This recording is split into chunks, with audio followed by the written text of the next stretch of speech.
إنما المؤمنون الذين إذا ذكر الله وجلت قلوبهم وإذا تليت عليهم آياته زادتهم إيمانا নির্ভেজাল মোমেন তো তারাই, নির্ভেজাল কারা? যাদের সামনে আল্লাহর কথা পেশ করলে, কোরআনের কথা পেশ করলে যাদের অন্তঃকরণে কেঁপে উঠে, আল্লাহর কথা বলার সাথে সাথে তার অন্তর কি হয়? কেঁপে ওঠে। পরবর্তীতে বলা হয়েছে এবং তাদের সামনে কোরআন তেলাওয়াত করলে, কোরআন পেশ করলে তাদের যাদাতহুম ঈমানা, তাদের ঈমান বৃদ্ধি পায়। জোরে বলুন সুবহানাল্লাহ। এখন যদি বলেন যে জামাল ভাই ঈমান, কোরআন তো কম শুনলাম না, তা ঈমান বাড়ে না কমে এগুলো তো বুঝবার পারতেছি না। না জায়গায় দাঁড়ায় থাকলো বাড়লো, না কমলো, না জায়গায় দাঁড়ায় থাকলো, এটা বুঝবো কি করে? এই বুঝার সিমটমটা একটু শোনেন। কোরআনের কথা বললে যাদের ভালো লাগে, কোরআনের কথা বললে যাদের কি লাগে? ভালো লাগে, মজা লাগে। পৃথিবীর সবচাইতে যেন কোরআনের কথাই বেশি মজা লাগে। উঠতে ইচ্ছে করে না, জিজি লাগছে তাও মন চায় না যে উঠে যাই, কোমর ব্যথা হয়ে গেছে, পিঠ ব্যথা হয়ে গেছে তাও মন চায় না যে উঠে চলে যাই, প্রস্রাব চাপছিল মন চায় না যে উঠে যাই। এই রকমের অবস্থা যদি হয় তখন আপনি বুঝবেন যে আপনার ঈমানের ব্যাটারিতে চার্জ ঢুকতে আসছে। জোরে কোন সুবহানাল্লাহ। আমরা কি কোরআনে মজা পাবো তো ইনশাআল্লাহ? আমি তো এই এলাকায় আজকে নতুন আসিনি, এর আগে পরে আসছি তো আশেপাশে সব জায়গা। আপনাদের এই মাগুরার গল্পটা আমি বাংলাদেশের সব জায়গাতে গল্প করি যে ওই জায়গার মানুষের মনটা, ইমানটা আবাদ আছে। ওদের মানে সামনে কথা বলে ওরা পাগলের মতো সুবহানাল্লাহ আলহামদুলিল্লাহগুলো বলে। এই মানুষগুলো আপনারা কিন্তু আমাকে একটু সহযোগিতা করবেন। তার কারণ হলো একটু সুবহানাল্লাহ আলহামদুলিল্লাহ লা ইলাহা ইল্লাল্লাহ এই শব্দগুলো একটু বলিষ্ঠ কণ্ঠে বললে ভালো হবে। এই জন্য আমরা সবাই একটু জোরে সরে বলি লা ইলাহা ইল্লাল্লাহ।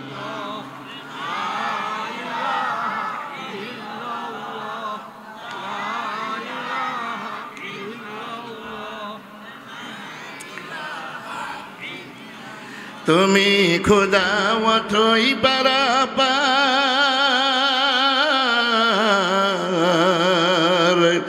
দুঃখের সাগর তুমি করো পার, পাপী তাপী সব গুনাহগার চাহে তোমার করুণা, ইনিল হুকমু ইল্লা লিল্লাহ লা ইলাহা ইল্লাল্লাহ।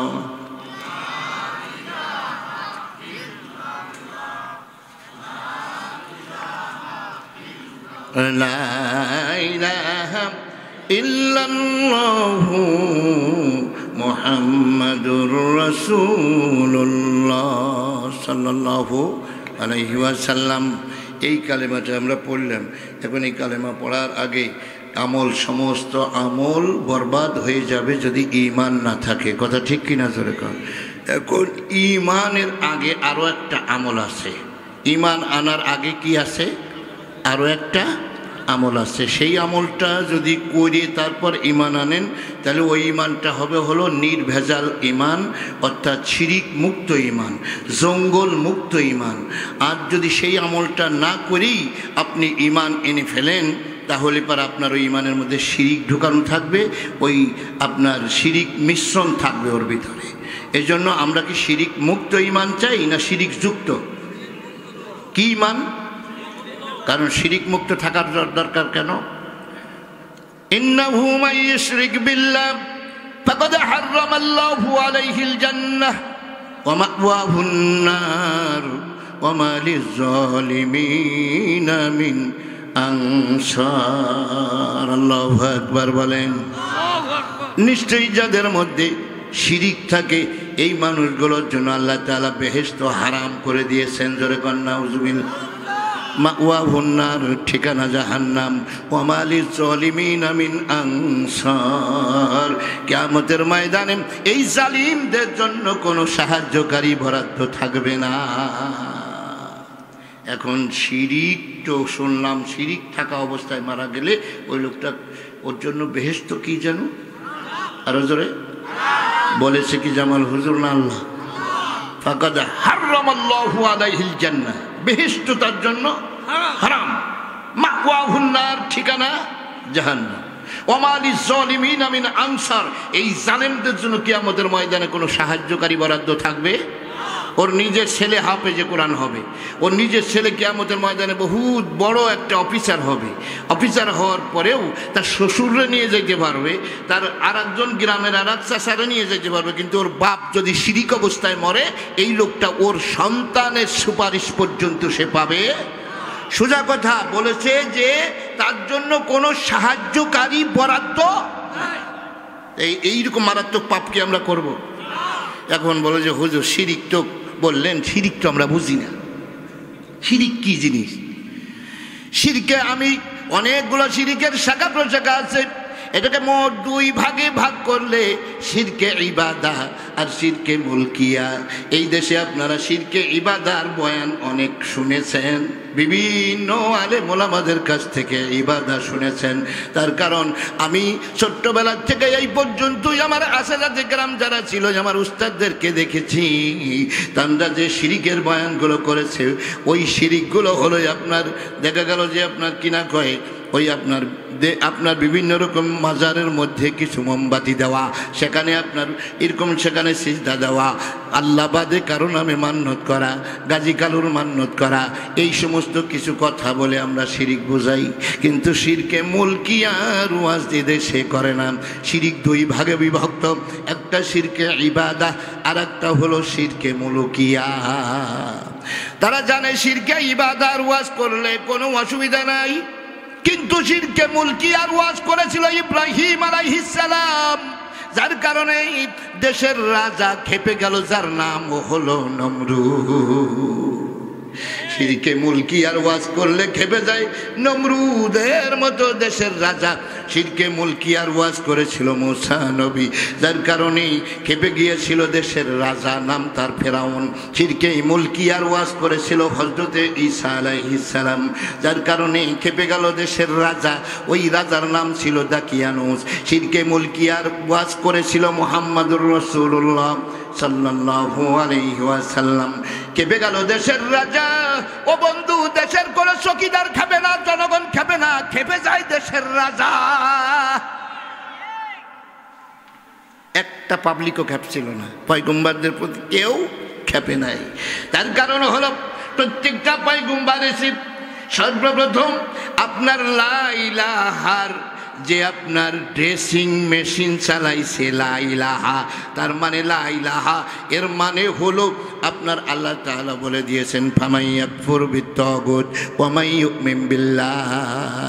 ঈমান আনার আগে একটাই আমল আছে গো, বুদ্ধিমান তো সেই লোক যে দুধ ঢালার আগে তার পাত্র পরিষ্কার করে নেয়। কথা ঠিক কিনা জোরে কর। আপনি ঈমানের মতো মহাদৌলত ভিতরে ঢুকাবেন, তার আগে আপনাকেই দেখতে হবে আপনার কলবের মধ্যে দুনিয়ার কারো কোনো মহব্বত ভিতরে আছে কিনা, কোনো দলের মহব্বত আছে কিনা। তাগুত বলা হয় যারা কোরআনের দল করে। এই কোরআনের দল বাদে যত দল আছে সমস্ত দলের নাম হলো তাগুত। তিনজনে ঠিক বললে হবে না, আল্লাহর সাথে কথার মিল দেখে কথা বলবেন। ঠিক হলেও ঠিক, ঠিক না বললেও ঠিক। একমাত্র কোরআনের দল যারা করে এরাই হলো শুধুমাত্র হকের দল। আর বাহিরে যত দল আছে মানুষের তৈরি করা যে মতবাদ আছে, এই মতবাদ নিয়ে যারা আপনার মহব্বত ভিতরে আছে, এই জন্য এই মহব্বত ভিতরে রেখে যারা ইল্লাল্লাহ কইছে, ইল্লাল্লাহ বলার আগে চিন্তা করবেন, আগে লা ইলাহা দিয়ে পরিষ্কার করেন। লা ইলাহা মানে কি জানেন? এই কালেমার মানে যে আমরা পড়লাম আমরাও বুঝি না, ও যাদের সামনে পড়ি তারাও বুঝি। যান না সংসদ ভবনের সামনে, ওখানে বসে খালি বলবেন যে আপনার লা ইলাহা ইল্লাল্লাহ কিছুক্ষণ বলেন, দেখেন যে মন্ত্রী মিনিস্টাররা আরও আপনাকে 10 টাকা 50 টাকা দিয়ে যাবে। বেচারা আল্লাহ আল্লাহ করতেছে, কথা ঠিক কিনা? সবাই আরও টাকা পয়সা দিয়ে যাবে। কিন্তু যদি ওইখানে ওই নবীদের মতো মূল মানেটা ওখানে যে বলতেন, লা ইলাহা মানে মানি না, লা ইলাহা মানে কি মানি না। ইব্রাহিম নবী বলেছেন, মানি না রে নমরুদ, তোরে মানি না, তোর আইন মানি না, তোর বিধান মানি না। এই কথা বললে ওই দেশে একটা বিধান থাকে, ওই বিধানের আলোকে লোকটা দেশদ্রোহী হয়ে যায়। ওই দেশে তার যে প্রচলিত আইন ছিল, ওই আইনের আওতায় এই লোকটা কি হয়ে যায়? দেশদ্রোহী। কি দ্রোহী? দেশদ্রোহী। আর দেশদ্রোহী সাজা হলো মৃত্যুদণ্ড। সেটাই সে করছিল, কিন্তু পারে নাই, কারণ আল্লাহ তাআলা সাথে ছিলেন। কথা ঠিক কিনা? ভাইয়েরা আমার, দেশদ্রোহী যদি আপনি নাও হতে পারেন, তাহলে জেনে রাখেন আপনি কিন্তু ক্ষুধাদ্রোহী হয়ে যাবেন। দেশদ্রোহী হবেন না ক্ষুধাদ্রোহী হবেন, আপনার ব্যাপার। দেশদ্রোহী হলে মৃত্যুদণ্ড, ক্ষুধাদ্রোহী হলে জাহান্নাম। আপনার দ্রোহী একটা হওয়াই লাগবে, দ্রোহী একটা হওয়াই লাগবে। পামাইয়া পূর্বিত তাগুত, ঈমান আনার আগে আপনার অন্তরের ভিতর থেকে তাগুতকে মুছে ফেলান, ধুয়ে ফেলান। মানি না, মানি না, মানি না। এই আমি নমরুদ মানি না, ফিরাউন মানি না, আমি দাকিয়ানুস মানি না, আমি আবু জেহেল মানি না, উলাহাব মানি না, আমি কাউকে মানি না, কাউকে মানি না। এখন যদি বলেন হুজুর আমরা কাদের কথা কব, আমরা কাদের কথা বলবো? ওরে তাগুত ছিল, আছে, থাকবে কিয়ামত পর্যন্ত। কথা ঠিক কিনা? তাগুত ছিল, আছে, থাকবে। অন্তরের ভিতর থেকে আপনার তাগুতকে অস্বীকার করা লাগবে। আমি আওয়ামী লীগ মানি না, বিএনপি মানি না, এই বঙ্গবন্ধু মানি না, খালেদা হাসিনা মানি না, পৃথিবীর কাউকে মানি না, Karl Marx, Lenin, Rousseau, Voltaire, Darwin মানি না, এই কামাল মানি না, জামাল মানি না, কাউকে মানি না। আলা লাহুল খালক ওয়াল আমর ইনিল হুকমু ইল্লা লিল্লাহ। সৃষ্টি করেছেন যিনি, আইন চলবে যার, পৃথিবীতে আর কারো আইন মানি না। এই হলো আপনার ড্রেসিং মেশিনের কাজ। লা ইলাহা ইল্লাল্লাহ। কাকে মানো? ইল্লাল্লাহ, একমাত্র আল্লাহ। এই লা ইলাহারে 2 ভাগ করবেন আজকে থেকে। লা ইলাহা বলে আগে পরিষ্কার করবেন ভিতরে নৌকর মহব্বত আছে কিনা, ধানের মহব্বত আছে কিনা, লাঙ্গলের মহব্বত আছে কিনা। তারপর কি গান? এই সব মহব্বতে লা ইলাহা বলে পরিষ্কার করে ধুইয়ে সাইসিয়ে ওইখান থেকে শেষ করে তারপর ইল্লাল্লাহ বলবেন। এইটা শিরিক মুক্ত ঈমান। আর ওই মহব্বত ভিতরে রাখিয়া কলেমা পড়ি, যার কারণে নামাজের আগের কাতারে, মিছিলিরও আগে আমার নেতার বিরুদ্ধে একটা কথা বলে হাজার হাজার আলেম মাঝে ফেলা দিক, তাতে কোনো অসুবিধা নাই, কিন্তু আমার নেতা তাকে একটা কথা কইলে সরিয়ে যাইতে দেব না। কথা ঠিক কিনা? ধরে আলেমদেরকে পাইকিরি ধরে মাইরিয়ে শুয়ায় ফেলা দিকে, তাতে আমার কোনো অসুবিধা নেই। আমার নেতা তাকে একটা কথা কইছিস তো মরছি শালার মৌলবি, হাতু ভাঙ্গা হলাম নাই। মোহাব্বত আছে ঠিকই, কিন্তু ও জায়গা কু জায়গা, মোহাব্বতটার জায়গা মতো আনেন। বন্ধুরে আমার,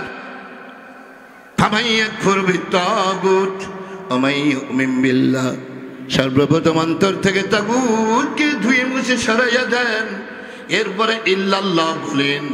এই ঈমান আপনাকে কি করবে? আখলিস দীনাকা ইয়াকফিকাল আমালুল কলিল। ঈমানটা যখন শিরিক মুক্ত, ঘাস মুক্ত, জঙ্গল মুক্ত হয়ে গেছে, এইবার আমল করবেন ছোট্ট একটু। হাদিসটার ভঙ্গিমা দেখছেন কি? নবীজি কিভাবে বলেছেন কথাটা, যে তোমার ঈমানটাকে ফ্রেশ করো, শিরিক মুক্ত করো, তাহলে পরা ওই অল্প একটু আমল করবা, নাজাতের জন্য যথেষ্ট হয়ে যাবে। আর যদি ওইখানে আবাদ দিয়ে, জাবা দিয়ে, ঘাস দিয়ে, জঙ্গল দিয়ে, শিরিক দিয়ে, কি কন আবা জাবা সহকারে যদি ঈমান ওইখানে এইভাবে বইয়ে থন, পাহাড় সমান তাহাজ্জুদ নিয়ে আসবেন, সরিষা পরিমাণ পাবেন না। হুজুর আবার এটা কি আবেগের ঠেলায় বললেন? না, দলিল দিচ্ছি ভাই, দলিল ছাড়া কথা বলা যাচ্ছে না। বর্তমান এই শ্রোতাগুলোর মধ্যে এমন লোক আছে যাদেরকে এখানে এনে দিলে 3 ঘন্টা বয়ান করতে পারে, কোরআনের তাফসীর করতে পারবে, এরকম অনেক লোক এখানে নিচে বসে আছে। ভাইজান, দলিল ছাড়া কোনো কথা বলার কোনো কায়দা নাই। আল্লাহ তাআলা বলেন, ومن يبتغي غير الإسلام دينا فلن يقبل منه وهو في الآخرة من الخاسرين।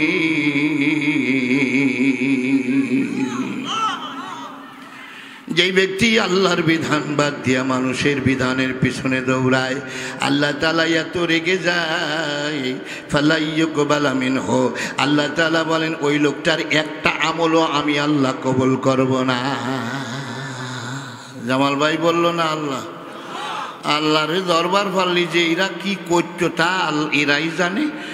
আর আল্লাহরে দরবার পারে না দেখে আল্লাহরে কিছু কইল না। কোরআনের পাতা কেটে দেওয়ার ক্ষমতা রাখে না, যাই কোরআনের পাতা কেটে দিল না।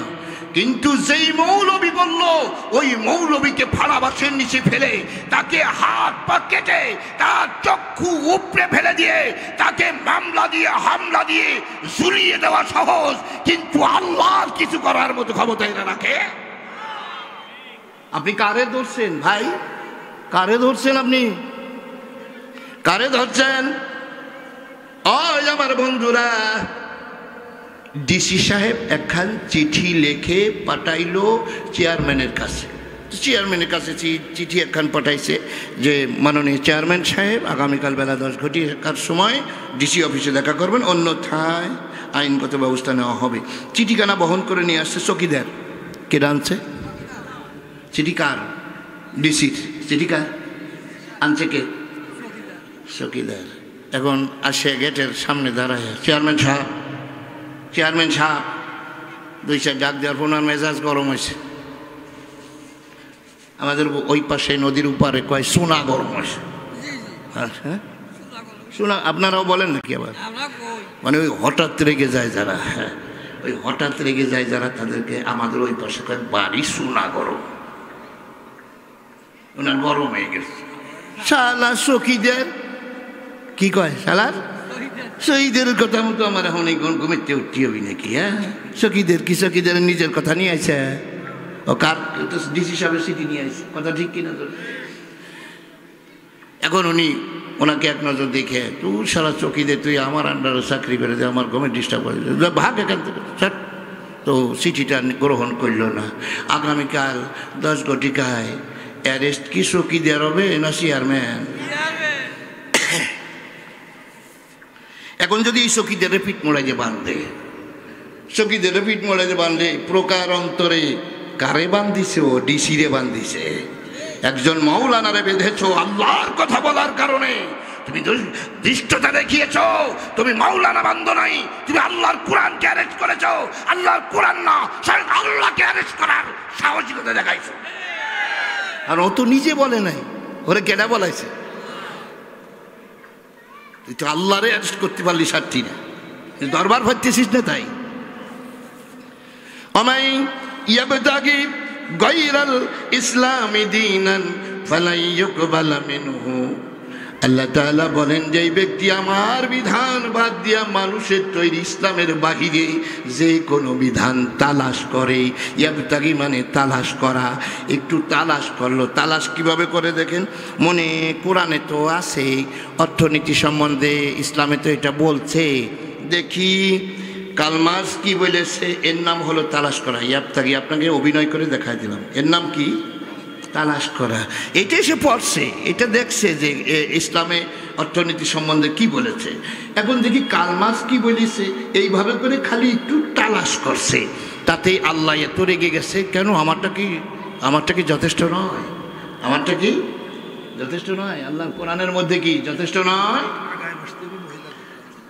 মহিলাদেরকে একটু এগিয়ে বসার জন্য কর্তৃপক্ষ অনুরোধ জানাচ্ছে। মায়েরা, বোনেরা, আপনারা নিজেদের ভিতর থেকে একটু নেতৃত্ব দিয়ে, যাদের একটু মোটামুটি কথা টথা বলার অভ্যাস আছে, আপনারা 2-1 একটু কথা বলেন। কথা বলে সামনের দিকে এগিয়ে বসে, প্যান্ডেলের সামনের দিকে একটু এগিয়ে বসেন, আপনাদেরকে অনুরোধ করা হলো।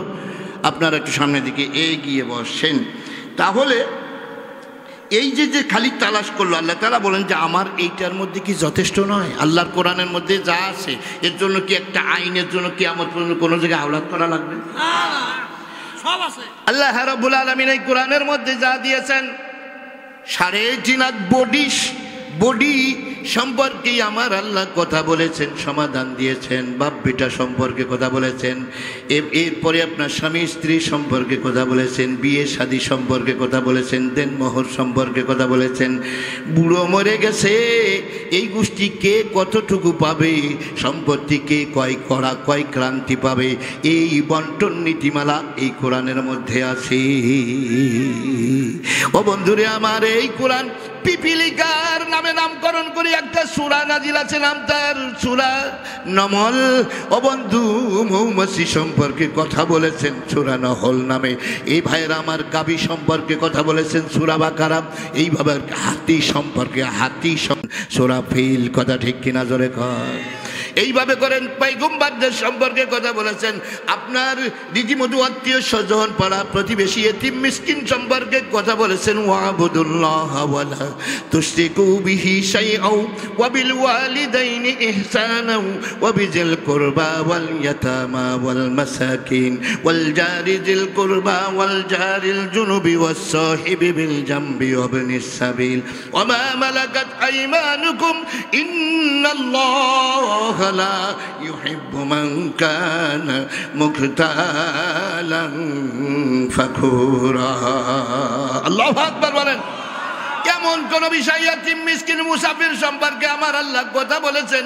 এই জন্য আল্লাহ রাব্বুল আলামিন কৃষি সম্পর্কে কথা বলেছেন, ব্যবসা সম্পর্কে কথা বলেছেন, যুদ্ধনীতি, বন্দিনীতি, সন্ধিনীতি, সমস্ত ব্যাপারে আপনার কোর্ট কাছারি, আইন ফৌজদারি কিভাবে চলবে, সংসদ ভবন কেমনভাবে চলবে। বন্ধুরে আমার, অর্থনীতি, শিক্ষানীতি, এমন কোন নীতি নাই যা আল্লাহর কোরআনের মধ্যে নাই। ভাইরা আমার, আল্লাহ কি এমন অন্যায় করেছে? এই আমার কালেমাওয়ালা ভাই, যিনি আমারে বানাইলো, মাঠ ভরা ফসল দান করে কে? চিল্লাই কর। আমার মাওলা অক্সিজেনটা বন্ধ করে দিলে এখনই মরে যাব। আমার আল্লাহর হাতে আমি এত ধরা, সেই আল্লাহর বিধান মেনে নিতে আমাদের দ্বিধা কোথায়? মুসলমানদেরকে কেন ওয়াজ করে কোরআনের দল করানো লাগবে? আশ্চর্য হয়ে যাই, মুসলমানদেরকে ওয়াজ করে কেন কোরআনের দল করানো লাগবে? আজকে অনিল বাবু কোরআন ওয়াজে বাধা দিতে আসে না। ও বন্ধু, বিমল ঘোষ ওয়াজে বাধা দিতে আসে না, বক্তাদের ওয়াজে বাধা দিতে আসে আব্দুর রহমান, আব্দুল খালিক, এই শ্রেণীর মানুষ। তবে এই পর্যন্ত যারা আলেমদেরকে ওয়াজে বাধা দিয়েছে, আলেমরা আলেমদেরকে বাধা দিয়েছে, এইরকম নজির পাওয়া যায় না। বাধা দিয়েছে যেই ব্যক্তি, ওর পেটে তুলি পাড়া দিলি কুলফু আল্লাহ বাইরই না, এমন লোকে আলেমদের মাইক কেড়ে নিয়ে গেছে। দেখছে না? হ্যাঁ রে আল্লাহ, একদিন দেখি যে বটি নিয়ে দৌড়ে চলে আসছে বক্তারে কুবানোর জন্য মঞ্চের উপর। তো শেষের দিকে আছে একটা জিনিস হয়েছিল, শেষের দিকে এরকম একটা কায়দা হয়েছিল যে যদি তুমি যত বড় পাওয়ারফুল লোক হও, চেয়ারম্যান হও, আর এলাকার যত বড় ঘাগুলো কি হও, শেষের দিকে এরকম অবস্থা হলো, বক্তাকে কোন রকম বাধা সৃষ্টি করার সাথে জুতো বৃষ্টি হতো স্টেজে। কথা ঠিক কিনা জোরে কর? জুতো, এই জুতো মুতো খাওয়ার আগে কোন লোক মাথা চালা দিয়ে উঠবেন না, কারণ ওয়ালাউ কারিহাল মুশরিকুন, আল্লাহর কোরআন দিয়ে আপনার দেশ চালানোর কথা বললে যেই কয়টা লোকের গায়ে লাগবে, ওই কয়টা লোকই হলো মুশরিক। আল্লাহ বলেছেন ওয়ালাউ কারিহাল মুশরিকুন, এই কথা বললে মুশরিকের কলিজায় আগুন ধরে যায়। কথা ঠিক কিনা জোরে বলেন। আল্লাহ তাআলা বলেন شرع لكم من الدين ما وصى به نوحا والذي أوحينا إليك وما وصينا به إبراهيم وموسى وعيسى أن أقيموا الدين ولا تتفرقوا فيه كبر على المشركين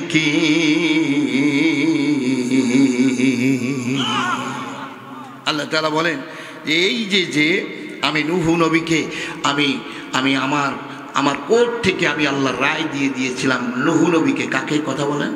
নূহ নবীকে আমি আল্লাহ রায় দিয়ে দিয়েছিলাম। আওহাইনা ইলাইকা, ও নবী আপনাকে ওহির মাধ্যমে সেই রায় আমি আল্লাহ দিয়েছি। তবে মনে করেন না যে নূহ নবী আর ওই ঈসা নবী মুহাম্মদ সাল্লাল্লাহু আলাইহি ওয়াসাল্লাম এই দুইজনের মধ্যে সীমাবদ্ধ নয়, এই দুইজনের ভিতরে সীমাবদ্ধ নয়।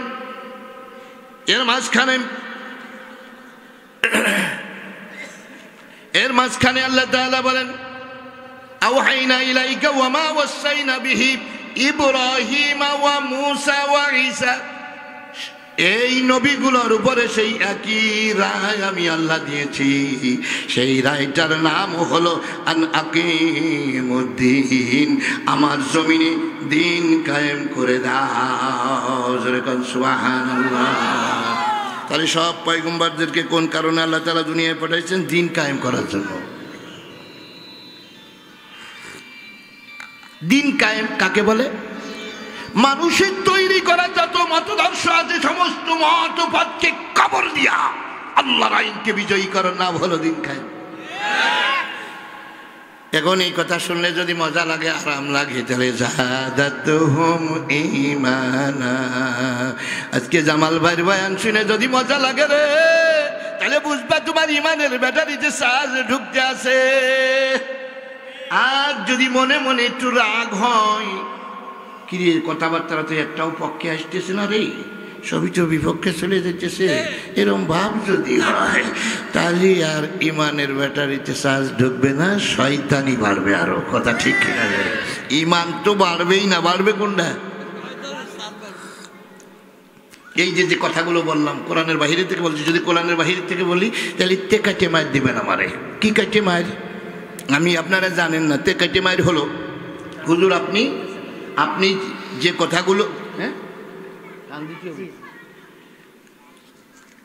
আপনি যে কথাগুলো বলতেছি, যে কথাগুলো আপনি বলতেছেন, এই কথাগুলো যদি আপনি দলিল দিতে না পারেন তাহলে তেকাটে মার দেবেন। কি কাটে মার দেবেন? তেকাটে মার। তেকাটে মার আগে শুনে নাও, তারপরে আবার আগুন যাবেন। তেকাটে মার হলো এক নম্বরে এই আমার ডান চোখ খুঁজে দেবেন, তারপরে বাম হাত কেটে দেবেন, আর হলো ডাইন পাও কেটে দেবেন।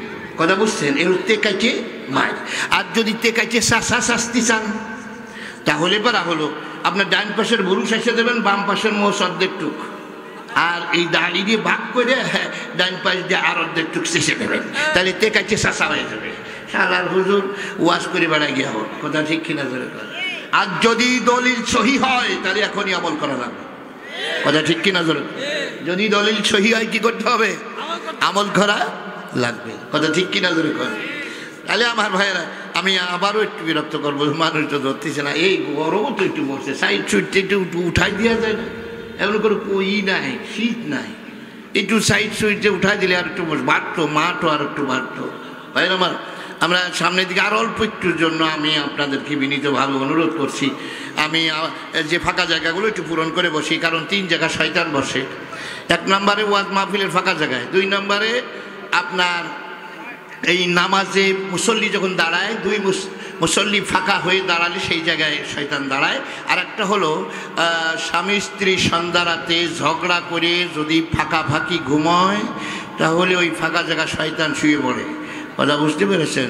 তবে ঝগড়া করা লাগবে, ঝগড়া করা ছাড়া কিন্তু শয়তান আসবে না। কারণ অনেকে বলে যে হুজুর আমি থাকি বাংলাদেশে, আমার স্বামী থাকে আমেরিকা, এই বিশাল ফাঁকা জায়গাও কি শয়তান থাকে নাকি? না না না, যদি মহব্বত থাকে তাহলে আপনি বাংলাদেশে থাকেন, আপনার স্বামী আমেরিকা থাক, এই ফাঁকা জায়গাও শয়তান থাকতে পারবে। কিন্তু ঝগড়া করার পরে যেদিন ঝগড়া লাগবে ওই দিন যদি কোনো রকম ফাঁকা ঘুমাইছেন তাহলে 3 নম্বর ব্যক্তি হাজির হয়ে যাবে। কথা বুঝলেন? ও আসে এরকম বলিয়াম চেতাবার্তালে থাকবে, কিরে এইভাবে করে পিঠ দিয়ে ঘুমাবি নাকি? হ্যাঁ, এই স্বামী স্ত্রী যেদিন ঝগড়া লাগে ওদিক বুকে বুক থাকে না, পিঠ থাকে। পৃথিবীর যারা বিয়ে করিয়েছেন তারা বললেন, ফোলাপান তো বসবে না। কথা ঠিক কিনা? জোরে কন। যারা ঝগড়া বাঁধায় সন্ধ্যা রাতে ওদের কি পিঠ না বুকে বুক? পিটি পিট। তা শয়তান এসে বলে যে এইভাবে করে পিটি পিটি ঘুম একেবারেই হয় নাকি, কিছু একটু কথা বল। তখন ওই বেটাটাই কয়, তোর মতো কালফিট বিয়ে করে আমার জীবনটাই নষ্ট। এবার মেয়েটারে বলে শয়তান, এই তুই এত বড় কথা সহ্য করবি, কিছু বল। তা সে বলে যে দেখো, কথা সামলায় কথা বলো। তার কারণ হলো তো তোরে তো আমার বাবা চাকরও রাখে না, তোর ভাগ্যক্রমে তোর বাড়ি আমি আইছি, কথা ঠিক। এইবার বেটাটারে কয় যে কিরে বেটা, কি কথা কইলে তোর বউ, হ্যাঁ কবি না কিছু। এইভাবে নিতে নিতে 3 তালাক পর্যন্ত নেওয়ার চেষ্টা করে। কয় তালাক? 3 তালাক যখনই চলে যায় তখন 1 তালা বাজাইতে বাজাইতে চলে যায়। শয়তান গান গাইতে গাই, শয়তানের একটা গান মনে পড়লো, গাইব নি 1 মিনিট? গান মান তো অনেক আগে গাইতাম, এখন তো গাই না। হ্যাঁ আগে গাইতাম, খুব গাইতাম। এই যে যতক্ষণ বইছি না 5টা গাওয়া হয়ে যেত, কথা বলছেন। আমার একজন বলতেছে জামাল ভাই অনেক সেই আগেকার যুগের ভক্তবিন্দুরা আছে, আবার এখানে শিল্পীও লাগছে, একটু না বললেও তোমার হক আদায় হয় না, কথা ঠিক কিনা জোরে কর। সেই বয়স কি এখন আছে নাকি? আমি সেদিনকে মকসেদপুর থেকে আমারও বলতেছে হুজুর একটা গান গান। তা আমি বললাম কি যে বাসি তো আগের মতো বাজে না, মন আমার কেমন যেন সাজে না, তবে কি ছেলেবেলা অনেক দূরে ফেলে এসেছি, আমি মেলা থেকে তাল পাতার এক বাঁশি কিনে এনেছি। আমার সে আগের মতো তো বাঁচবি, সেরকম হয়। মানুষ বুড়ো হয়ে গিয়ে পারে কিছু শাস্তি চায় অনেকে, কিন্তু তাকে হয় বুড়ো হইয়ে যায়, কথা ঠিক কিনা? বুড়ো হওয়া ঠেকান যায় রে ভাই, ও বুড়ো হওয়া ঠেকান যায় না, রাজা বাচ্চারাও ঠেকাতে পারে না, কথা ঠিক কিনা জোর করে। বুড়ো কেমনে বুড়ো হওয়া ঠেকাবি ভাই? কোনো রকম একটু কালি মালি দেবেন, 3 দিন পরে তা গুঁড়া বেরিয়ে যায়, কথা এ ঠেকান যায় না ভাই, বুড়ো হওয়া ঠেকানো যায় না। তারপরেও কেন যেন যুবকদের মতো আপনার গাইতে চায়, বলে যে বয়স আমার বেশি না, ওরে টুকটুকির মা চুলগুলো পাইয়ে গেছে বাতাসে।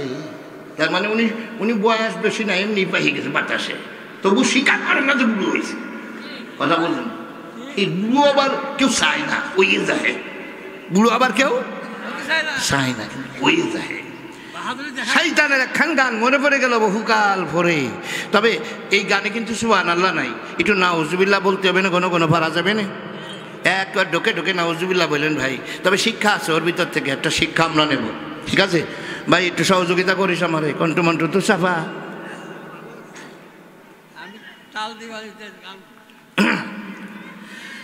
এটা কিন্তু শয়তানের নিজের গান, এটা কোন আসিফ খান, মনির খান, পাগল বাস্তু, আইব বাস্তুদের গান না।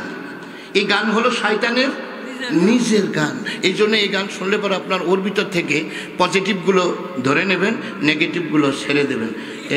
কিন্তু সুবহানাল্লাহ একটাইও নাই, সবগুলোই নাউজুবিল্লাহ, কথা বুঝছেন? শোনেন তাহলে বলে, মনি বয় বসে বল, বকুলির বাপ বয়, তুই বসে বল। ওরে সৃষ্টি জগতের ভিতরে একে হোনাই আমার সমান, আমি ইবলিস আমি শয়তান।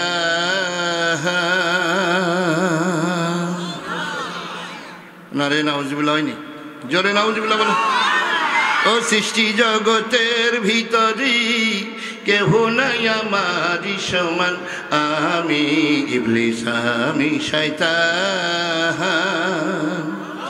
আমি হইলাম মন্দে রাজা দ্বন্দ্বে রাজা গন্ধে রাজা, আরে আমি হইলাম মন্দে রাজা দ্বন্দ্বে রাজা গন্ধে রাজা, আমি হারাম কাজে পাই যে মজা।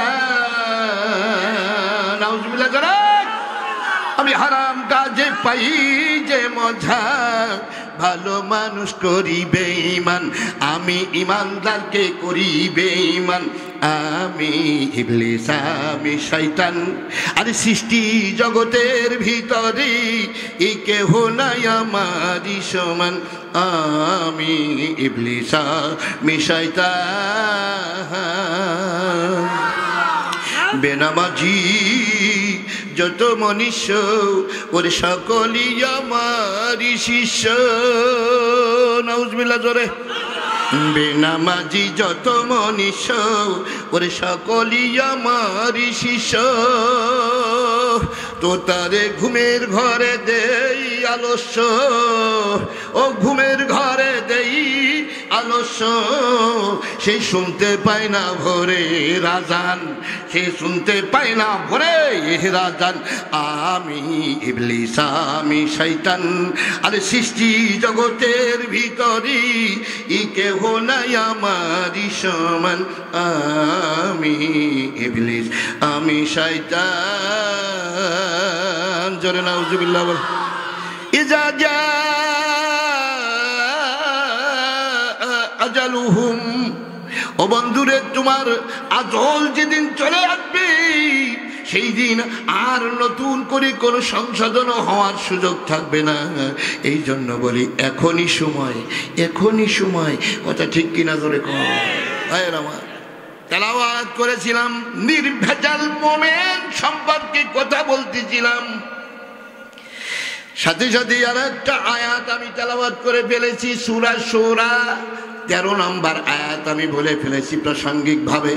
আল্লাহ তাআলা বললেন নূহ আলাইহিস সালাম এবং মুহাম্মদ সাল্লাল্লাহু আলাইহি সাল্লাম সহ মাঝখানে হযরত মূসা, ঈসা এবং ইব্রাহিম আলাইহিস সালাম, এদেরকে আমি একই বিধান দিয়েছিলাম। সেই বিধানটা হলো আন আকিমুদ্দিন ওয়ালা তাতাফাররাকু ফিহি, এই ব্যাপারে কোনো মত পার্থক্য করবা না। আল্লাহর জমিনে দ্বীন কায়েমের ব্যাপারে কোনো মত পার্থক্য করবা না। ও ভাই মেয়েরা, আপনি হাত উপরে বাঁধেন বাঁধেন, বুকে বাঁধেন বাঁধেন, মাজার নিচে বাচ্চান বাঁধেন। আপনি ওই সৌদি আরবে যান, সেখানে যে খানায় কাবার ইমাম সাহেবরে দেখেন, কেউ বা আপনার হাত উঁচু করে বুকে বাঁধছে, কেউ নবীর নিচে বাঁধছে, কেউ সাইডে দিছে, কেউ আমিন জোরে কয়, কেউ একটু আসতে কয়। ও নিয়ে জীবনে কোনোদিন ফতোয়া শুনছেন? ফতোয়াবাজি হলো পাকিস্তান, ভারত আর বাংলাদেশ, এই 3 রাষ্ট্র হলো ফতোয়াবাজির উস্তাদ। আমার এই যে কত দল মত তার কোনো শেষ নাই ভাই। আমার এই গত সেদিনকে মোহাম্মদপুরের ওই ওয়াজের ভিতরেও আমার এই কথাটা এসে গেছিল, আপনাদের সামনেও বলি। কথাটা হলো আমাদের একজন এই গত বছর তার আগের বছর আপনার মেহেরপুরের একটা ওয়াজের ব্যাপারে থানার পারমিশন আনতে গেছে। থানার পারমিশন আনতে গেছে, কোন বক্তারে দাওয়াত দিবা তারে আগে সাক্ষী দেখবো, তারপরে হলো পারমিশন। কথা বুঝতে পেরেছেন ভাই? এখন বোয়ালমারির উপর চার্জ দিয়েছে যে এই জামাল বক্তার কেমন বক্তা জামাল হুজুর, একটু সাক্ষী দেখো। তারপরে আসছে আমার বাড়িতে একজন এসআই সাথে করে, আসার পরে বল জামাল ভাই আপনি কোন দল করেন? তা আমি বললাম যে স্যার বাংলাদেশে তো দলের অভাব নাই, আওয়ামী লীগ আছে, বিএনপি, জাতীয় পার্টি, খেলাফতে আন্দোলন, খেলাফতে Majlis Islami, Oikyajote, Shasontantra, BAKSAL, communist party, Zaker party, workers party, Jamaat Islam, Chhatra Shibir, ফুরফুরা, সরমোনা, মানিকগঞ্জ, আটরশি, চন্দ্রপাড়া, মেদিনীপুর, সুরেশ্বর, এরপরে আপনার মহিলার দাঁড়ায় পড়া গুরু, বসে পড়া গুরু, মুই দিয়ে পড়া গুরু, নবী মাটির তৈরি, নূরের তৈরি, আবার পিটেলের তৈরি কিনা গবেষণা চলতেছে। এরপরে মোনাজাত হারাম, মোনাজাত আরাম, এরপরে ওহাবি আছে, সুন্নি আছে, গোল টুপি আছে, লম্বা টুপি আছে, তারপরে আপনার কৌমি আছে, আলিয়া আছে। কথা ঠিক কিনা জোরে কর। এইভাবে যখন বলা শুরু করছি, ওনার হাঁস এত জোরে সেতিছে, একটু পানি খাবার যে পানি পুনি গলায় মলায় বাই দিয়ে মরে যাওয়ার কারণ। ওরে বাবা, এত দল এ আমার জীবনেও শুনিনি। আমি বললাম যে এই দল তো এত দল। এখন উনি একটু সামাল টামাল দিয়ে এখন বলতেছে, ও ভাই মানে হাঁপাই দিছে, কারণ বাজি গেছে হাঁপাই টাপাই। তো ইতু দলের মধ্যে আপনি কোনটা করেন? আপনি কোনটা করেন? আমি বললাম যে আমি তো ওই যে ছোটোবেলা মা একটু কোরআন শরীফ পড়াইছিল, বুঝছেন, তো কোরআন শরীফটা ঘেটে ঘুটে যতদূর দেখলাম এর মধ্যে অত দল আল্লাহ তাআলার এই ইতু দলের ওই কেরানিগিরি করার সময় আল্লাহ নাই, সেই জন্য আল্লাহ তাআলা সংক্ষেপ করে ফেলায়, বলছে দল হলো মোটে 2টা। কয়টা? হিজবুল্লাহ, হিজবুল শয়তান। আল্লাহর দল, শয়তানের দল। দল কয়টা? কার দৃষ্টিতে? আল্লাহর দল, শয়তানের দল। আমরা কোন দল? আমরা আসতে কইন পুলিশ তো মোটেই তারা ডিউটি করতেছে না, বর্তমান করতেছে না। তবে ঘটনা হলো কি বলি, করতেছে না তারও একটা কারণ আছে। ডিউটি করতেছে না কেন বুঝছে না? ওই সময় যারা পুলিশ লিগ ছিল ওই তারা কিন্তু নাই, একটাও চলে গেছে। কিন্তু ঘটনা হলো যারা স্বাভাবিক মানুষ, যারা শান্ত পুলিশ, এই পুলিশদের ভিতরে কিছু ছাঁটাই যাওয়ার পরে ছেলে মেয়েগুলো নিয়ে তারা বড় বেকায়দায় পড়ে গেছে। কথা বুঝতে পেরেছেন ভাই? যারা নিরপরাধ পুলিশ, এদেরকেও কিছু ছাঁটাই দেওয়ার কারণে তারা বিপদের মধ্যে আছে। এখন তারা চিন্তা করছে, এখন আপনার সরকার নির্বাচিত কোনো জনগণের কোনো সরকার এখনও সংসদে নাই, এই মুহূর্তে আমরা কোনো ভূমিকা নিতে পারবো না। ভাঙ্গে ফেলা যায় ঠিক যে মনে 32 ভাঙ্গুকে না 34 ভাঙ্গুকে, ও আমরা দেখতে পারবো না। 32 ভাঙ্গুকে 34 ভাই ও দেখার সময় নেই। এই পুলিশ ভাইরা এদের খেয়ে এরা একেবারে নিষ্ক্রিয় হয়ে গেছে ভাইয়ের আমার। তবে বাংলাদেশের একটা কথা বলি, সেটা হলো এই যে আপনার আইটিভির একটা জরিপ, যেখানে নির্বাচনের আপনার শুধু মোবাইলের ভিতর কমেন্ট করার কারণে যে কয়টা ভোট গেছে, তাতে করে আমার বলতে কোনো দ্বিধা নাই। আমি আপনাদের সামনে বলি, সেটা হলো আপনার 4টা বাক্স ওরা দিয়েছে। 4টে বাক্স দেওয়ার কারণে আপনার শাসনতন্ত্র পেয়েছে 3%। শতকরা কত? 3%। আপনার বিএনপি পেয়েছে 9%, আওয়ামী লীগ পেয়েছে 21%। বাংলাদেশের যে ইসলামের যে দলটা আছে এই দলটা পেয়েছে 58%। এখনো এই মুহূর্তে 58% মুসলমান কোরআনের শাসন চায়।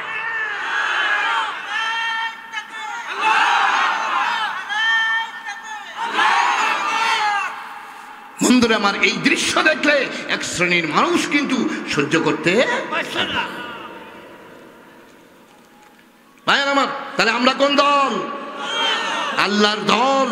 কেন করব? হিজবুল্লাহ করব। শয়তানের দল তো করার কোনো সুযোগ আল্লাহ তা'বুদুশ শাইতান ইন্নাহু লাকুম আদুউম মুবিন ওয়া আনি'বুদুনি হাযা সিরাতুম মুস্তাকিম। আল্লাহু আকবার। বন্ধুরে আমার, তোমরা শয়তানের গোলামি করো না, শয়তানের দল করো না, সে তোমাদের প্রকাশ্য দুশমন। তোমরা আমি আল্লাহর গোলামি করো, এটা হলো সরল সঠিক রাস্তা। সঠিক রাস্তার গন্তব্য হলো আল্লাহর জান্নাত। দুনিয়ার মধ্যে দল কয়টা? 2টা। ওই পাশে জায়গা, ওই যে ওই পাশে কয়টা জায়গা? ওই পাশে কয়টা? একটু নাম বলে ফেলান। জান্নাত আর জাহান্নাম। ভাইরা মাতালি, দলও 2টা, জায়গাও 2টা, অঙ্কেও ঠিক আছে। যদি কোনো ব্যক্তি বলেন যে হুজুর আমি আল্লাহর দল করি না, ঠিকই, তবে শয়তানের দলও করি না, এই কথা কি মানা যাবে? মক্কার ঘরের মধ্যে দাঁড়ায় 30টি কোরআন শরীফ মাথায় দিয়ে যদি কয় যে আমি শয়তানের দল করি না, মানা যাবে? যেই ব্যক্তি আল্লাহর দল করে না সে শয়তানের দলে আছে, সে স্বীকার করুক, সে শয়তানের দলেই আছে। আরো ক্লিয়ার করে বলে দিয়ে যাই, আগামী বছর আমি বাঁচবো কিনা আমি জানি না। ও বন্ধু, যতটুকু বেঁচেছি ঘাইগুলো যথেষ্ট খেয়েছি, জেল মেল খাইতে সাইজ হয়ে গেছি দাদা। এই জন্য বন্ধু রে, আগামীতে কতক্ষণ পর্যন্ত জবান চালু থাকবে জানি না।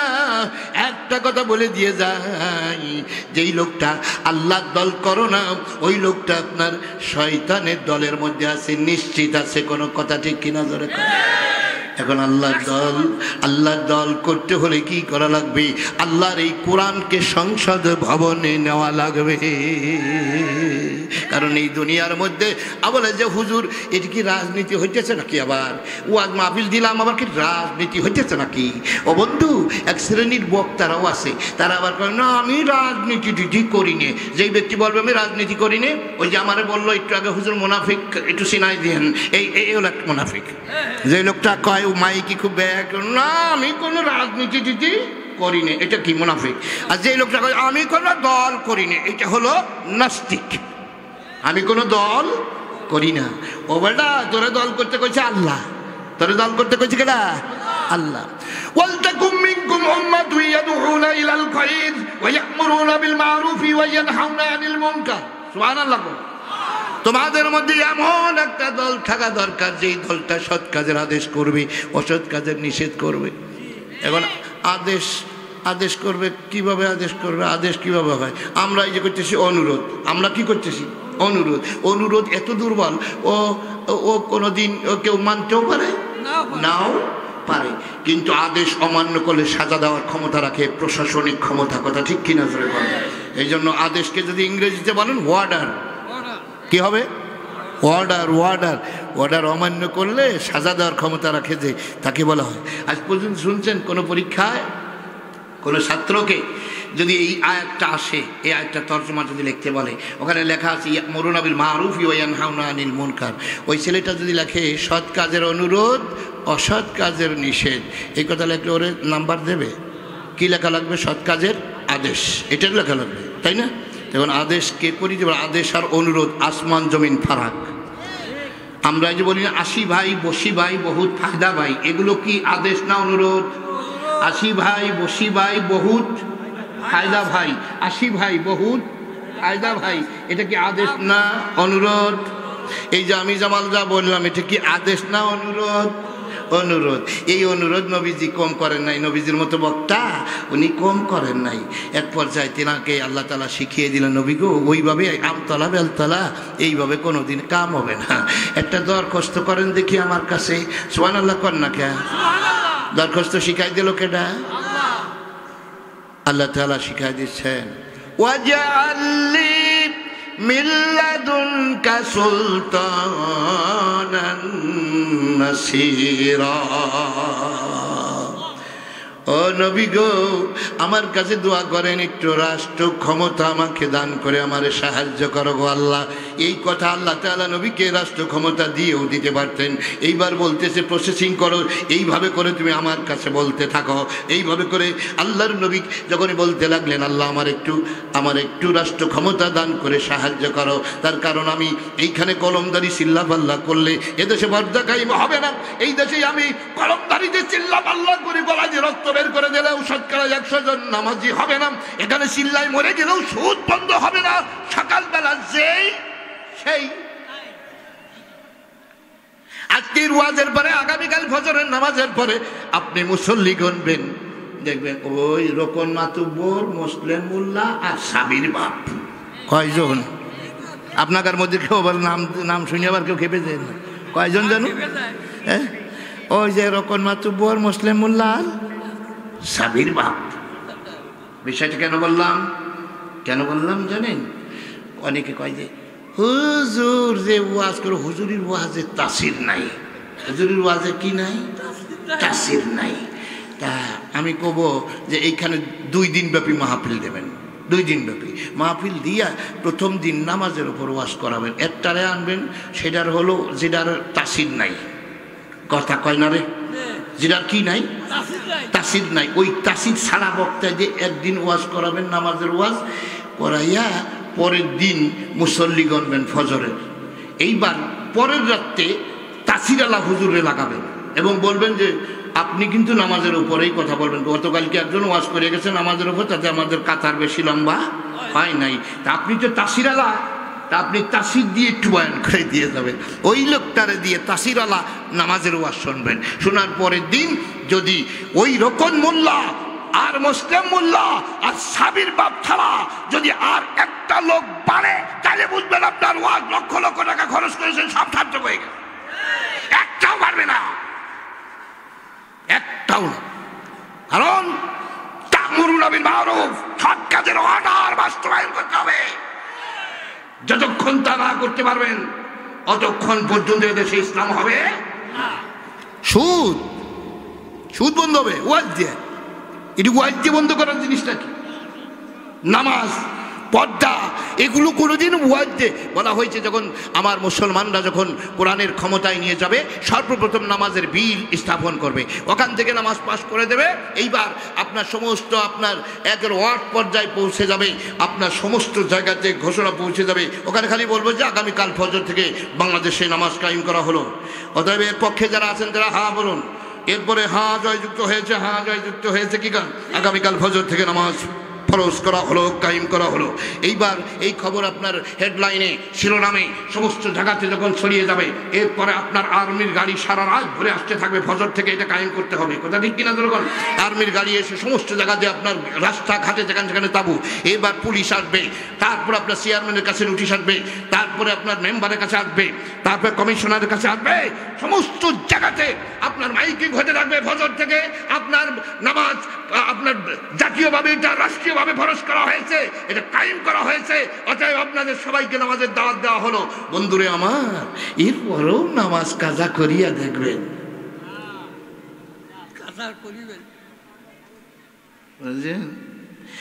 আমার বন্ধুরে। এই জন্য বলতেছিলাম দাদা, নবীকে যখন ডেকে বললেন, নবী আমার ডেকে ডেকে বলে, রব্বুল আলামিন আমার একটু রাষ্ট্র ক্ষমতা দান করি, আমার একটু সাহায্য করো। জোরে কোন সুবহানাল্লাহ। আচ্ছা বলেন তো, রাজনীতি না করলে আবার রাষ্ট্র ক্ষমতা কেমনে হয়? নবীজি কি রাষ্ট্র ক্ষমতা পাইছিলেন? তো কত বছর জানো? 10 বছর। সুবহানাল্লাহ। আর নবীর সংসদ ভবনটা যেন কোন জায়গা ছিল বলেন, একজন বলেন।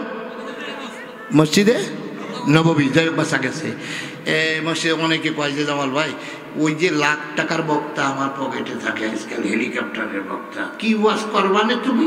কথা বলতেন না। আরে ভাই হলো কিছু জানার আছে, কথা ঠিক কিনা জোরে কর। এই দেখেন যে আওয়াজটা কত ছোট হলো। মসজিদে নববী ছিল নবীজির সংসদ ভবন, আর আমাদের মসজিদে লেখা থাকে রাজনৈতিক আলোচনা নিষিদ্ধ, ঠিক না?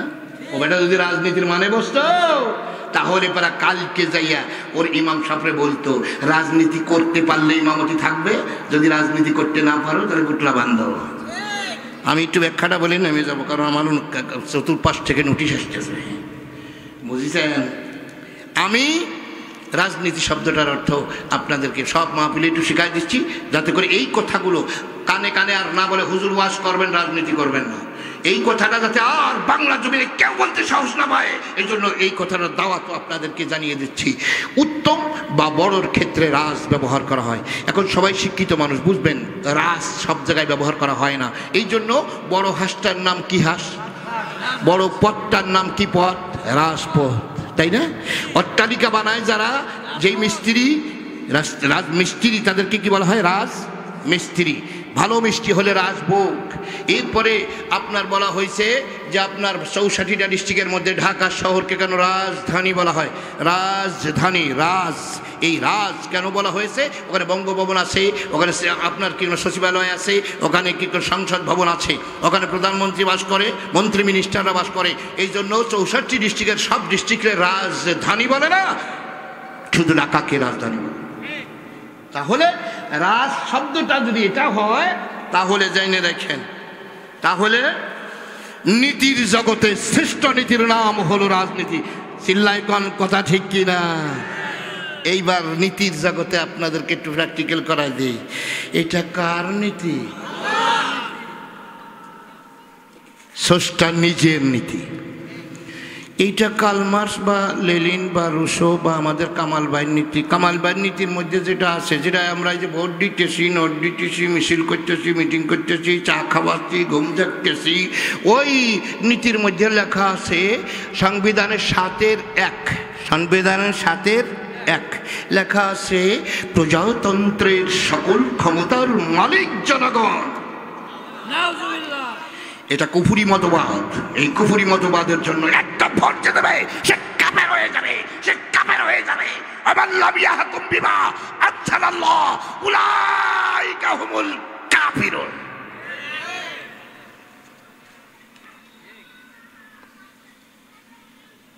কি ওয়াজ দিলেন গো হুজুর? দিও ভোট। প্রজাতন্ত্রের সকল ক্ষমতার মালিক জনগণ। জনগণ আন্নাল কুওয়াতা লিল্লাহি জামিআ, সব ক্ষমতার মালিক একমাত্র আল্লাহ। একথা বলতে পারলে ইমানদার, না বলতে পারলে যেখানে খুশি যাচ্ছ যাও, কেউ বাধা দেবে না। নবীকে ডেকে বলেছে ফাজাক্কির ইন্নামা আনতা মুজাক্কির। নবী গো, আপনার দায়িত্ব ওয়াজ করা, বুঝাই দেওয়া। আপনার পুলিশ বানাই নেই যে গলায় বেড়ি ফরাই আপনাকে চাই নিয়ে নিয়ে হেদায়েত দিতে হবে। কথা ঠিক কিনা জনগণ? আমার দায়িত্ব বুঝাই দেওয়া। এরপরে যদি কোনো ব্যক্তি স্লিপ করে তাহলে তার কপাল নিয়ে এসে যাবে। একটা লোক এই কথাটা বলে আমি কথা গুছাই ফেলতেছি ভাই। সেটা হলো আমাদের নবী করিম সাল্লাল্লাহু আলাইহি ওয়াসাল্লামের সাথে আপনার মক্কা থেকে মদিনায় চলে গেছে। মদিনায় যাওয়ার পথে তাদের অনেক কোরবানি করা লাগছে, ঘর ছাড়া লাগছে, বাড়ি ছাড়া লাগছে, কথা ঠিক কিনা ধরো বলুন। তারপরে অনেক কিছু কোরবানি করে যাওয়া লাগছে। ওই দেশে যাইয়া এক ইহুদির একখান জমি উনি একটু জবরদখল করে খাচ্ছিল। শেষমা নবীজি তখন আপনার দেশের প্রধানমন্ত্রী, জোরে কান সুবহানাল্লাহ। ভাইয়ের আমার, তিনি বললেন যে ইসলাম এখন ক্ষমতায়, নবী আমার দলে, আমরা কত কষ্ট করেছি, অনেক কষ্টই তো আমরা করেছি, তো সেই জন্য একখান জমি নয় খাই, আজকে ইহুদিদের একখান জমি উনি ওইটা জবরদখল করে খাচ্ছিল। লোকটা বলল যে আপনার নবীর কাছে আমি সালিশ নিয়ে যাব, আপনার নবী যদি সালিশ করে বলে যে এটা আপনি খাবেন তাহলে আমার কোনো আপত্তি নাই। উনি দলিল পার্সা নিয়ে হাজির করলেন, নবীজি ইহুদির পক্ষে রায় দিলেন। সুবহানাল্লাহ বলেন। মুসলমানটা খেপে গেল, আমি দেশ ছাড়ি আসলাম ওনার সাথে, ওনার দল করি, ওনার ইসলাম করি, হ্যাঁ, এমনকি কোনো আপনার ওয়াইজিনদের মুখে শুনেছি ওনার একটা ছেলেও আপনার এই ইসলামে গ্রহণ করার কারণে আগের থেকে একটা ছেলেও শহীদ হয়ে গেছে। ভাইয়ের আমার, কতটা কোরবানি করেছে এই লোকটা যখনই আপনার নবীর দরবারে চলে গেছে, তার দৃঢ় বিশ্বাস আমি তার দল করি, আমি মুসলমান, রায়টা আমার দিকেই আসবে, রায়টা আমার দিকেই আসবে। কিন্তু নবীজি আপনার দেখে শুনে কাগজপাতি দেখে রায় দিয়ে দিলেন, কোরআনের আলোকে রায় দিয়ে দিলেন ইহুদির পক্ষে। সুবহানাল্লাহ। ও দেশের হিন্দু ভাইয়েরা, ওই আপনারা কোনো চিন্তা করবেন না, ইসলাম ক্ষমতায় আসলে আপনার যারা হিন্দু, বৌদ্ধ, খ্রিস্টান, অন্য অন্য জাতিরা তার আওতার মধ্যে থাকে, সবচাইতে বেশি উপকার তারা পাবে ও যারা কালেমা পড়লেও পাবে, কালেমা না পড়লেও পাবে। নবীজি হাজারা দেখি করলেন, আপনার ওই লোকটা খুশি হতে পারে নাই, দৌড়ে চলে গেছে হযরত ওমর ফারুক রাদিয়াল্লাহু তাআলা আনহুর দরবারে। যাই এখন বলতেছে, হুজুর, ও ভাই ওমর, আমার একটা সানি বিচার করে দেন। কি বিচার? সানি বিচার বোঝেন তো, মানে এর আগে বিচার একবার হয়েছে, এই বিচারটা আগে একবার হয়েছে। তো ওমর রাদিয়াল্লাহু তাআলা বলতেছে সানি বিচার মানে এর আগের বিচারটা কোন কোর্টেতে হয়েছে? তা কয় যে হয়েছে তো নবী করিম সাল্লাল্লাহু আলাইহি ওয়াসাল্লামের কাছ থেকে। তা নবীজির বিচার ভাল লাগে নাই? তা কয় না, ভাল লাগে নাই, আমি ওনার দল করি, তারপরে আবার ইসলামী দলে আসি, আমরা এখন ক্ষমতায় আসি, নাই খাচ্ছিলাম একটু জমি, তাতে কি হবে? তাতে করে রায়টা দিয়ে দিল ইহুদিরে। এই কথাটা যখন বলেছে ভাই, বলার পরে ওমর রাদিয়াল্লাহু তাআলা বলছে, তা একটু বহাই, আমি একটু লাল কিতাবটা নিয়ে আসি ঘরেতে। ঘরের ভিতর থেকে তরবারি একখান নিয়ে এক কপে দুই ভাগ করে ফেলেছে। নবীজি যদি সালিশ করে থাকে, কি দিয়ে সালিশ করেছে? আল্লাহর কোরআন দিয়ে। কি বলেছে? কি করেছে? আমাল্লাম ইয়াহকুম বিমা আনজালাল্লাহ, আল্লাহর নাযিলকৃত আইন দিয়ে সে বিচার করেছে। আর সেটা তোমার ভালো লাগে নাই, তোর সাজা এটা। মুহূর্তের মধ্যে খবর হয়ে গেল, ওমর মুসলমান মারিয়ে ভালাইছে রে। চতুর্দিকে খবর হয়ে গেছে, এই ওমর মুসলমান মাইরা ফেলাইছে।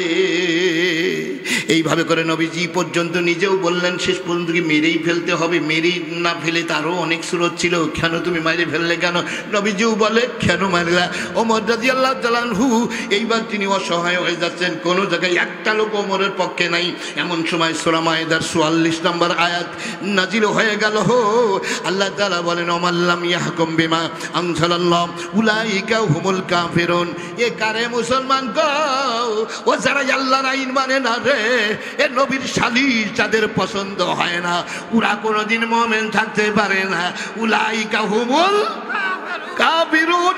এর পরের আয়াতে বলে উলাইকা হুম। আপনারা কি বলেন পাবলিক? হ্যাঁ, এইবার নেতাজির সঙ্গে করে নিয়ে বিরাট একটা বাহিনী ভাগায় নিয়ে সে চলে গেল।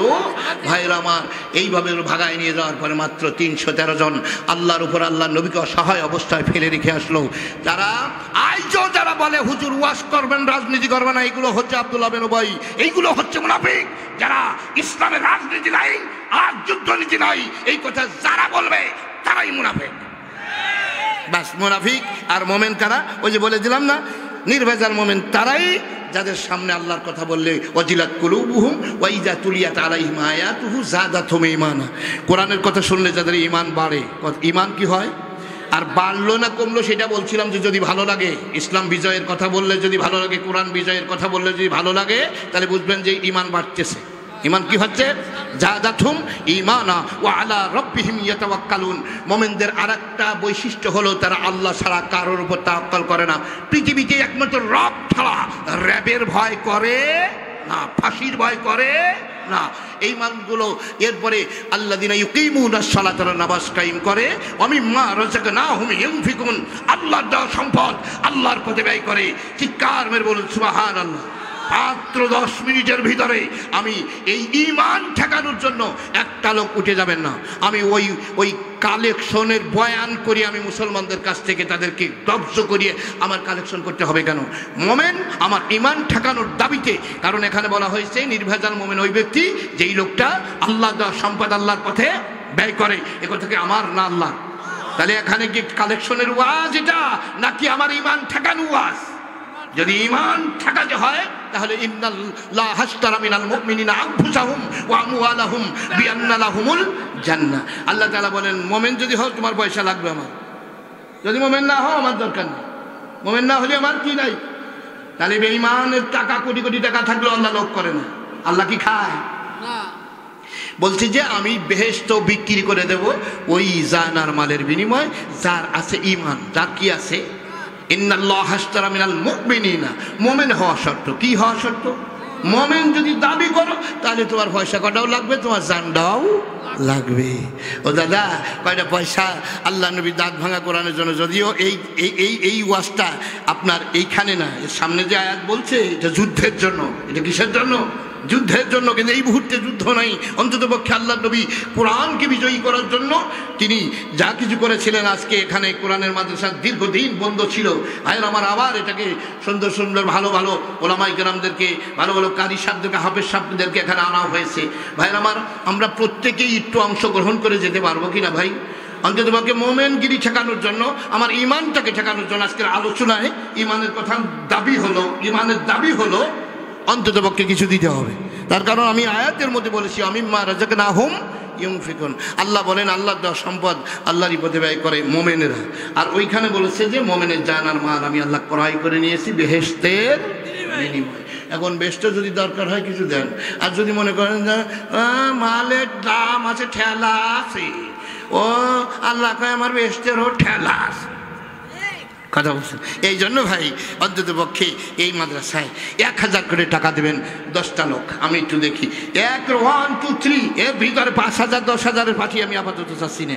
যারা অন্তত পক্ষে এখানে দানবীর আছেন, এখানকার দাতা আছেন, আমি 1000 করে 10টা লোক। আশরাফ মুবাশশারা কি নাম রে ভাই? মিকাইল ইসলাম 1000 টাকা। আল্লাহ তুমি তার দানকে কবুল করুন।